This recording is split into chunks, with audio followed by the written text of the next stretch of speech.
Sir మీరు రమ్మని చెప్పారు. ముందు కూర్చోమ్మా, చెప్తాను. మ్,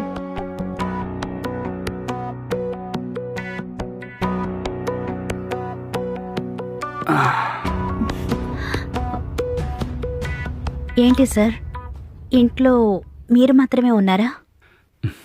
ఇంకెవరూ లేరా? లేరమ్మా, ఈ ఇంట్లో నేను మాత్రమే ఉంటాను. అలాగా, ఓకే సార్. మరి నాకు జాబ్ ఇప్పిస్తారా? అవును, నీకు ఖచ్చితంగా ఉద్యోగం ఇప్పిస్తాను.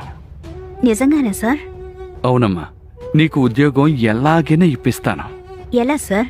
2 లక్షలకే ఒప్పుకున్నారా? లేదు, 10 లక్షలు కరాఖండిగా అడుగుతున్నారు. మరి ఎలా సార్? నేను చెప్పినట్టుగా నువ్వు చేసావంటే నీకు జాబ్ దొరుకుతుంది. నాకు అర్థం కాలేదు సార్. నాతో కాసేపు టైం గనక స్పెండ్ చేస్తే నీకు జాబ్ వచ్చేలా చేస్తాను. సార్, మీరు ఏమంటున్నారు సార్? ఇలా చూడమా, నీకు ఆ ఉద్యోగం అంత తేలిగ్గా రాదు. 10 లక్షలు ఇస్తే మాత్రమే వస్తుంది. నీ దగ్గర ఇప్పుడు 10 లక్షలు ఉన్నాయా అంటే లేవు, 2 లక్షలు మాత్రమే ఉన్నాయి అంటున్నావు. నేనేం చెప్తున్నానంటే నువ్వు ₹1 కూడా ఇవ్వాల్సిన అవసరం లేదు. అయితే నువ్వు నాతో కాసేపు ఉంటే నీకు వెంటనే ఈ ఉద్యోగం ఇప్పిస్తాను. ఏమంటావు? లేదు సార్, నాకేమో ఇది మంచి పద్ధతి అనిపించట్లేదు.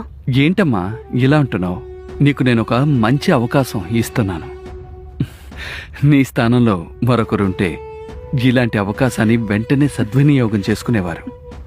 కానీ నువ్వేమో కుదరదు అంటున్నావు. అది కాదు సార్. ఇప్పుడు నువ్వేమీ చెప్పుకో, ఇంటికి వెళ్ళి ఆలోచించి చెప్పు. నీకు ఓకే అనిపిస్తే రేపు ఇక్కడికి రావచ్చు. నీకు ఎల్లుండి జాబ్ ఇప్పించేటట్టు నేను చేస్తాను, సరేనా? సరే సార్. నువ్వెళ్ళు.